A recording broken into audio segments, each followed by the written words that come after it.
નમસ્કાર, હું હર્ષ Rathod, India news ગુજરાતમાં આપનું સ્વાગત છે। સમાચારની શરૂઆત કરીશું ગોહિલવાડીમાં આજે બાપા સીતારામનો નાદ ગુંજી રહ્યો છે, જ્યારે પૂજ્ય બજરંગદાસ બાપાની 48મી પુણ્યતિથિની ઉજવણી કરવામાં આવી રહી છે। ત્યારે પુણ્યતિથિના આ પાવન દિવસ નિમિત્તે ગુરુ આશ્રમ બગદાણા ખાતે મોટી સંખ્યામાં ભાવિકો ઉમટી પડ્યા છે। ગુરુ મંદિર સહિત બગદાણા ધામને શણગારવામાં આવ્યું છે। મંદિર ખુલતા જ જાણે બગદાણા ખાતે દર્શનાર્થીઓનું ઘોડાપુર ઉમટ્યું હતું।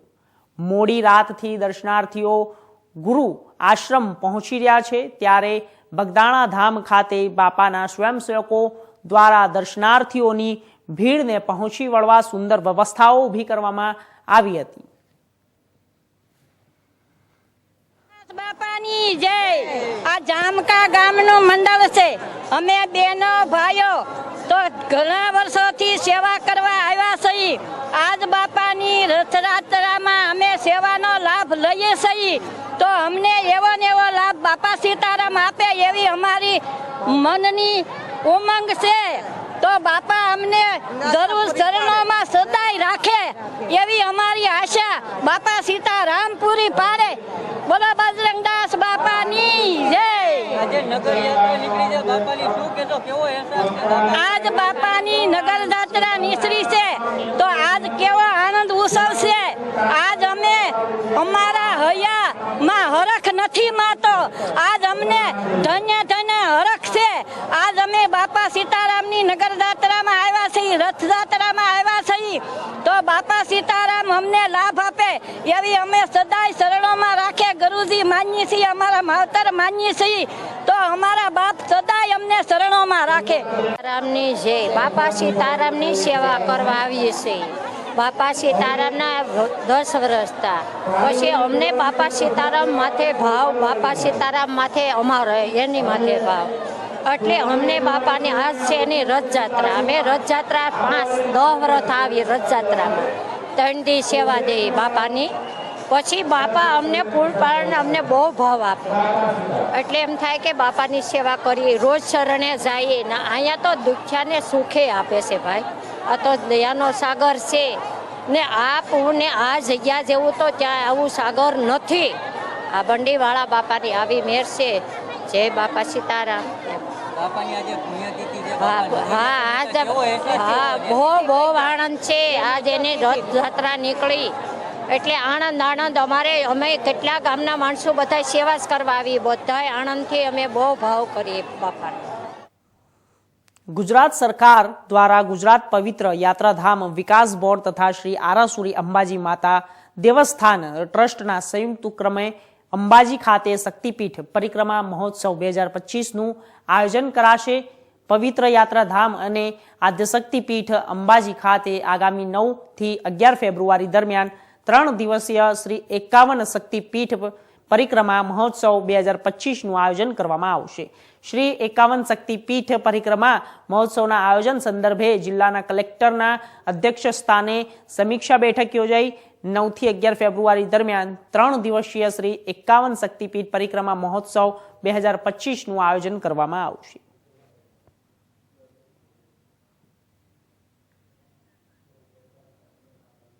રાજકોટ મહાનગરપાલિકાના વેરા વસૂલાત ખાતા એટલે કે શાખા દરમિયાન હવે બાકી મિલકત વેરાને લઈ બાકીદારો ઉપર લાલ આંખ કરી છે।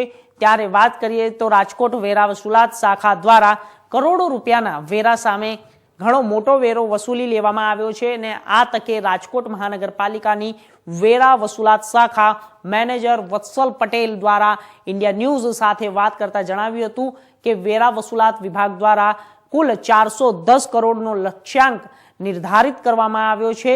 ત્યારે અત્યાર સુધીમાં કુલ 338 કરોડનો વેરો વસૂલી લેવામાં આવ્યો છે। સાથે જ મોટી સરકારી ઇમારતોની વાત કરીએ તો રાજ્ય સરકાર દ્વારા જે રીતે ગ્રાન્ટ ફાળવવામાં આવે તે રીતે સરકારી કચેરીઓ વેરો ભરતી હોય છે, ત્યારે સરકારી ઇમારતોનું કુલ 91 કરોડનો વેરો બાકી છે, જેમાં રાજકોટ રેલવે, સૌરાષ્ટ્ર યુનિવર્સિટી, રાજકોટ જિલ્લા કલેક્ટરને કચેરી, પોલીસ કમિશનર કચેરી સહિતની કચેરીઓનો સમાવેશ થાય છે। સાથે જ્યારે 2024ના વર્ષમાં ચેક રિટર્નની વાત કરીએ તો મિલકત માલિકો દ્વારા ચેક મારફત વેરો ભરવામાં આવ્યો હતો, જેમાં 856 મિલકત માલિકો દ્વારા કુલ 4,58,76,222 રૂપિયાની રકમોની હતી, જે 2025ના ચાલુ વર્ષમાં 804 બાકીદારો પાસેથી રૂપિયા 3,19,28,000ની રકમ વસૂલ કરવામાં આવી છે, જેમાં ખાસ કરીને 52 જેટલા કિસ્સાઓમાં 39,480 એટલે કે કેસોએ ભરપાઈ નહીં કરતા,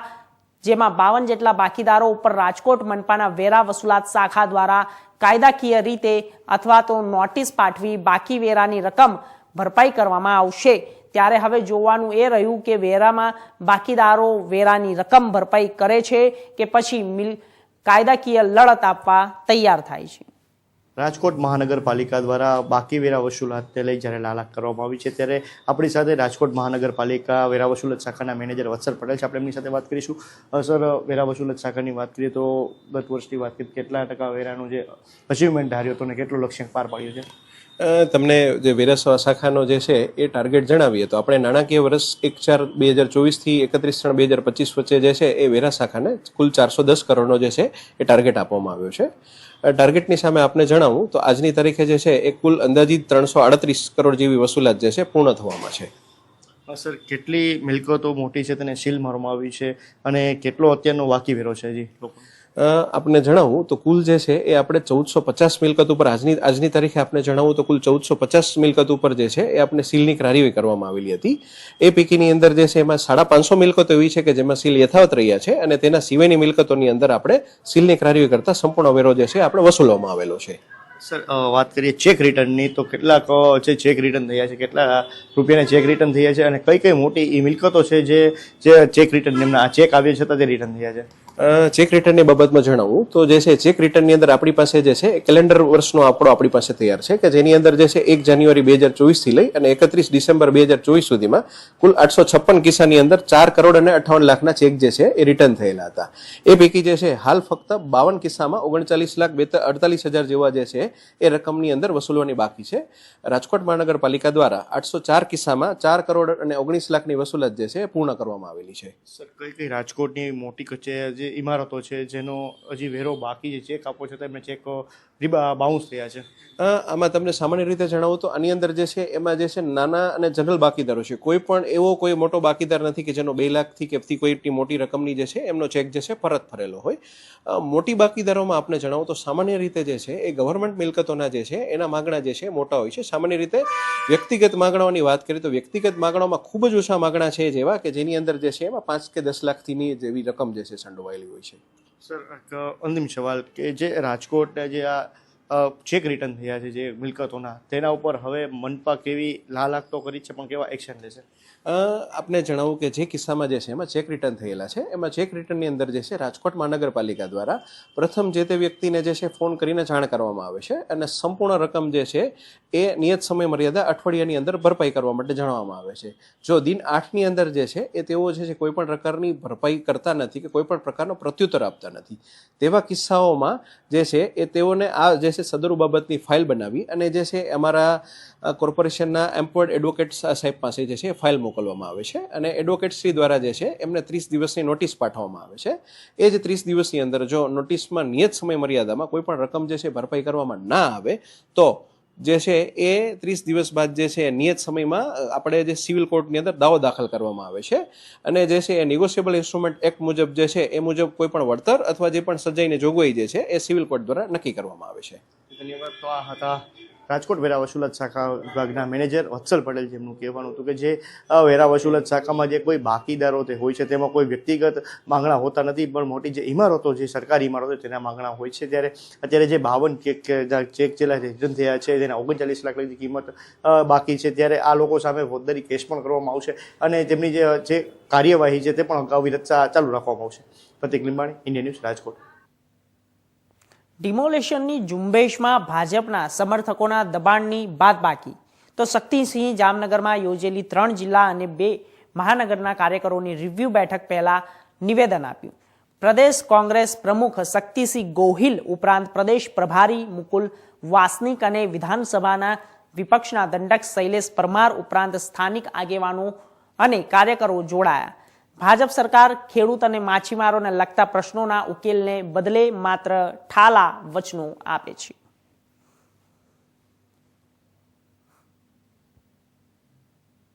જામનગર ખાતે અમારા પ્રભારી મહામંત્રી મુકુલ વાસનિકજીની ઉપસ્થિતિમાં અને કોંગ્રેસ વિધાનસભા પક્ષના ઉપનેતા ભાઈ શૈલેષભાઈ પરમાર, અમારા એઆઈસીસીના સેક્રેટરી ભૂપેન્દ્રજીની હાજરીમાં જામનગર શહેર, જામનગર જિલ્લો, દેવભૂમિ દ્વારકા અને પોરબંદર આ જિલ્લાની સમીક્ષા બેઠકોનું આયોજન કર્યું છે. સંગઠનના લગતા મહત્ત્વના આગેવાનો સાથે લોકોની સ્થાનિક શું મુશ્કેલી છે એની પણ સમીક્ષા કરીએ છીએ. આવતા દિવસોમાં અમારા સંગઠનના માળખામાં જ્યાં ફેરફારો જરૂરી છે, જ્યાં કોઈને કોઈ જગ્યાએ ગ્રાસરૂટ સુધીના સંગઠનનું કડી વધારે મજબૂત કરવાની છે એની સમીક્ષા કરીએ છીએ. સમગ્ર ગુજરાતમાં દરેક જિલ્લાઓની આ સમીક્ષા બેઠકો 2-4 જિલ્લાના વચ્ચેના માધ્યમ પર જઈને આ સમીક્ષા કરીએ છીએ. એના ભાગરૂપે આજે જામનગરમાં છીએ અને આજે જામનગરમાં સમીક્ષા બેઠક રહેશે. જામનગરના ખેડૂતોની એક મોટી ફરિયાદ પણ મળી કે અમને ભારતીય જનતા પાર્ટીએ કહ્યું હતું કે ખેડૂતની આવક બમણી કરીશું. જામનગર જિલ્લામાં મગફળી પકવાય છે. કોંગ્રેસના શાસનમાં છેલ્લે 2014માં 1 મણ એટલે કે 20 કિલોના 1300 થી 1400 રૂપિયા મગફળીના મળ્યા હતા. આજે દર વર્ષે ખેડૂતની આવક બમણી કરીશું એમ કહેનારી ભાજપના શાસનમાં ખેડૂતોની મગફળીની કિંમત 900 થી 1100 રૂપિયા પહોંચી ગઈ છે. બીજી તરફ જે તેલનો ડબ્બો 1700 રૂપિયામાં મળતો હતો કોંગ્રેસના શાસનમાં, જ્યારે મગફળીના 1300 થી 1400 હતા, એ તેલનો ડબ્બો 2800 રૂપિયાનો પહોંચ્યો અને ખેડૂતની મગફળીની કિંમત ઘટી. ઈડી દ્વારા અમદાવાદ અને ગાંધીનગરમાં સર્ચ ઓપરેશન હાથ ધરવામાં આવ્યું. તો પલોડિયા પાસે આવેલ ઇલેક્ટ્રોથમ કંપનીમાં ઈડીના ધામા. તો અગાઉ પણ આ કંપનીની જાળમાં ફસાઈ ગયો છે. ઇલેક્ટ્રોથમ કંપની દ્વારા 2 એકાઉન્ટિંગ એન્ટ્રીઓ મળી આવી. બેંક કૌભાંડના સંદર્ભમાં ઇલેક્ટ્રોથમ ઇન્ડિયા પ્રાઇવેટ લિમિટેડ સામે આ સર્ચ ઓપરેશન હાથ ધરવામાં આવ્યું હતું અને સર્ચ ઓપરેશન દરમિયાન ઈડીએ 2 high and Mercedes luxury car જપ્ત કરવામાં આવી. 33.67 કરોડની બેંક બેલેન્સ ધરાવતા 37 એકાઉન્ટ ફ્રીઝ કરવામાં આવ્યા. ઈડી વધુ તપાસમાં 2 એકાઉન્ટિંગ ફર્મના વ્યવહારો શોધી શકે છે.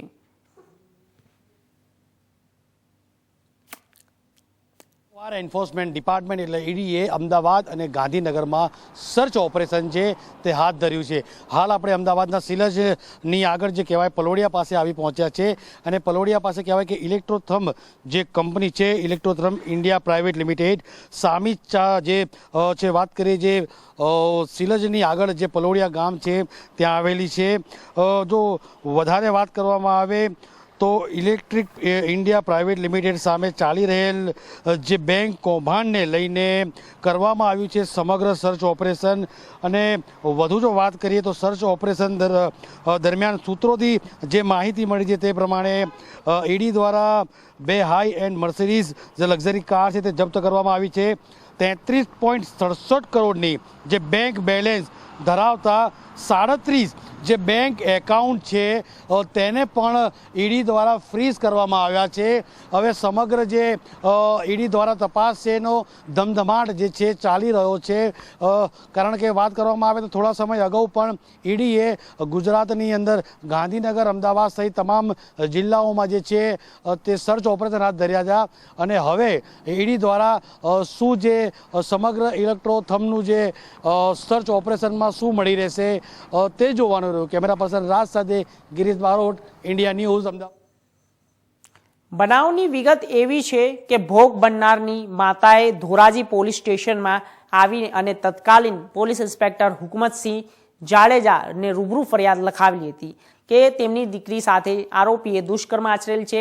તારીખ 29/3/2021ના આરોપીએ વાડીએ આવી અને બદકામની માંગણી કરી હતી. તે અંગે ફરિયાદ થતા ભોગ બનનારના પિતા ભોગ બનનાર અને તેના ફૈબા અને આરોપી જૂથના પરિવારજનો સાથે મારામારી થઈ હતી, જેની તપાસ હુકુમતસિંહ જાડેજાએ પોતે કરેલી હતી અને મુદત હરોળ ચાર્જશીટ કરેલું હતું અને આ ચાર્જશીટમાં આરોપી ભરત મગનભાઈ શેખવા વિરુદ્ધ દુષ્કર્મ અને મારામારીના 4 જતા, તેથી તેમના પરિવારજનો વિરુદ્ધ મારામારીના ચાર્જ હતા અને તે ટ્રાયલ ચાલી જતા નામદાર અદાલતે ભોગ બનનારની જુબાની, તેની માતાની જુબાની અને અન્ય શાહેદો સાયન્ટિફિક અને એપ્રોચથી થયેલી તપાસને ધ્યાને લઈ અને આરોપીને તકસીર રવાના ઠરાવેલા હતા અને ભોગ બનનાર નામદાર અદાલત સમક્ષ જુબાનીમાં પણ જણાવેલું હતું કે આરોપીએ તેને ઘેનની ગોળી આપતો અને તેના ઘરના બધા લોકોના જમવામાં તે ગોળી ભેળવીને કહેતો હતો કે ત્યારબાદ આવીને અને ધરારીથી ભોગ બનનાર સાથે દુષ્કર્મ કરતો.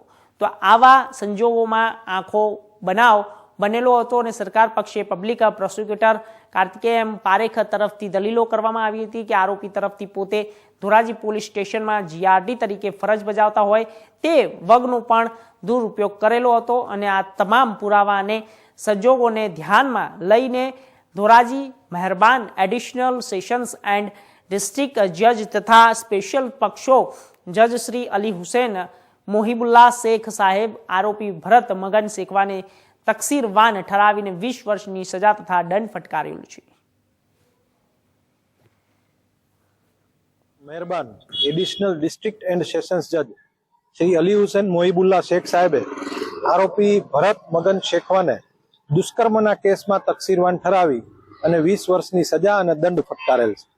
બનાવની વિગત એવી છે કે 2021ના અરસામાં ભોગ બનનારની માતા, ભોગ બનનારના પિતા અને ભોગ બનનાર જ્યારે તેમના વાડીએ હતા ત્યારે આરોપીએ ત્યાં જઈ અને તેની છેડતી કરેલી અને બદકામની માંગણી કરેલી.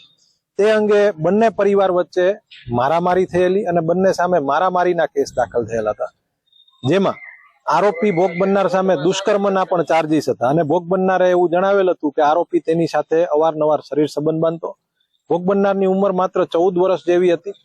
આ સંજોગોને ધ્યાને લઈ અને ભોગ બનનારની જુબાની તપાસ કરનાર અધિકારી શ્રી હુકુમતસિંહ જાડેજાની તપાસને ધ્યાને લઈ અને આરોપી પોતે પણ ટ્રાફિક બ્રિગેડમાં નોકરી કરતો હતો, જેને લઈને ભોગ બનનાર પરિવારને ધમકીઓ આપેલી હોય તે તમામ સંજોગો ધ્યાને લઈ અને ધોરાજીના મહેરબાન એડિશનલ ડિસ્ટ્રિક્ટ એન્ડ સેશન્સ જજ શ્રી અલી હુસેન મોહિબુલ્લા શેખ સાહેબે આરોપી ભરત મગન શેખવાને તકસીરવાન ઠરાવી અને 20 વર્ષની સજા ફટકારે. માળિયા હાટીના આજે શ્રી રણછોડજી દાસજી ટ્રસ્ટ રાજકોટ દ્વારા છેલ્લા 15 વર્ષથી શહેરે ખાતે અને આંખીનની સારવાર, મોતિયા તથા નેત્રમણી બેસાડવા માટેની ફ્રી કેમ્પ યોજવામાં આવે છે.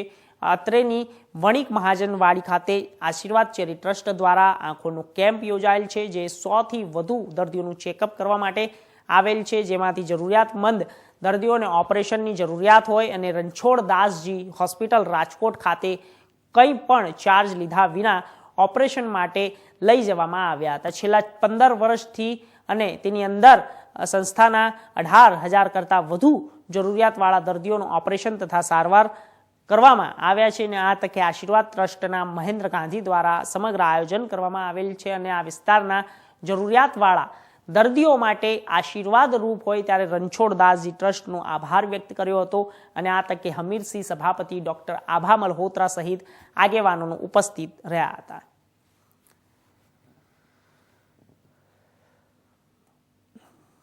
ગાંધી પ્રમુખ આશીર્વાદ ચેરિટેબલ ટ્રસ્ટ માળિયા હાટીના.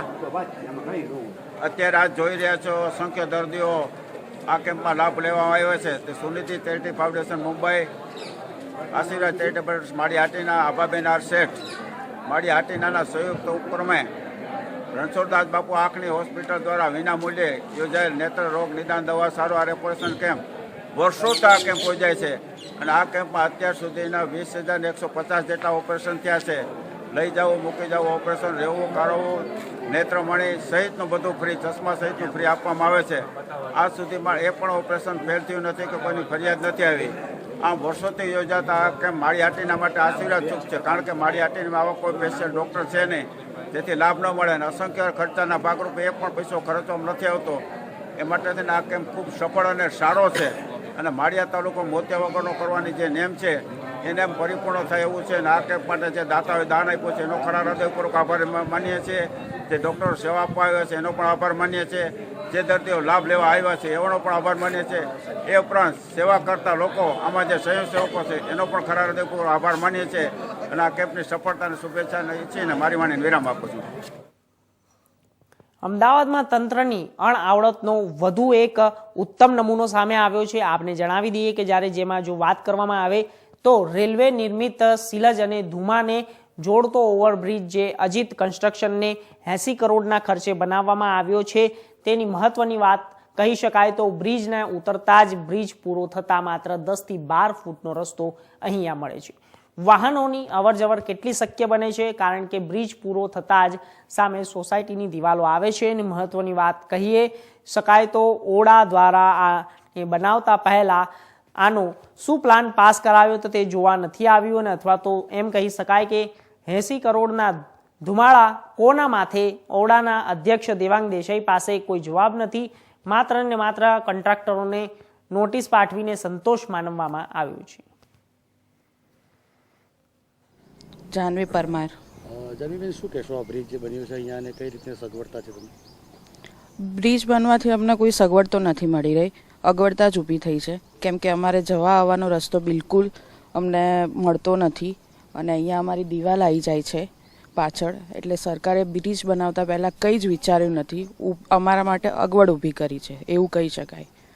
એટલે લાગે છે કે આ બ્રિજમાં તમને ખામી દેખાય છે? હા, ખામી જ છે ને, કેમ કે હું અહીંની રહેવાસી છું, મને આવવા જવામાં તકલીફ પડી રહી છે, એવી રીતે બધાને તકલીફ પડી રહી છે. ધુવાળો ભાઈ ધુવાળો, કોના પૈસે ધુવાળો? અમદાવાદમાં અમરાઈવાડી વિસ્તારની અંદર એક બ્રિજ જે કૌભાંડ છે સામે આવ્યું હતું. ત્યારબાદ કહેવાય કે વધુ એક બ્રિજ કૌભાંડ સામે આવ્યું છે. હું આપને દ્રશ્યો બતાવીશ કે અમદાવાદના સિલજગુમા જે બ્રિજ છે જેને જોડતો ઓવરબ્રિજ જે છે તે અજીત કન્સ્ટ્રક્શન કંપનીને 80 કરોડના ખર્ચે બનાવવામાં આવ્યો હતો. પણ મહત્વની વાત એ કહી શકાય કે બ્રિજને ઉતરતા જ બ્રિજનો જે છેડો છે જોઈ શકો છો તે કેમેરામાં, બ્રિજને ઉતરતા જ માત્ર 10 થી 12 ફૂટનો જે રસ્તો અહીંયા મળે છે. વાહનોની અવર જવર કેટલી શક્ય બને કારણ કે બ્રિજ પૂરો થતાં જ સામે સોસાયટીની દિવાલ છે તે આવે છે. મહત્વની વાત એ કહી શકાય કે ઓડા દ્વારા આને બનાવતા પહેલાં શું આનો પ્લાન પાસ કરાવ્યો તે જોવામાં નથી આવ્યું, અથવા તો એમ કહી શકાય કે 80 કરોડનો ધુવાડો કોના માથે છે. સમગ્ર વાત કરીએ તો ઓડાના અધ્યક્ષ દેવાંગ દેસાઈ પાસે આનો કોઈ જવાબ નથી. માત્ર તે કોન્ટ્રાક્ટરને નોટિસ પાઠવીને સંતોષ માની છે. હવે જોવાનું એ રહ્યું કે જે જનતાના જે પૈસે ધુવાડો થયો છે, જે પૈસા જનતાના છે, જે ટેક્સના પૈસા છે તે બધો ધુવાડો થયો છે. આ જે છે બ્રિજનું કૌભાંડ જે છે એ સમગ્ર ક્યાં સુધી આની ઇન્ક્વાયરી ચાલશે કે ફક્ત નોટિસ પાઠવીને ઓડા સંતોષ માનશે?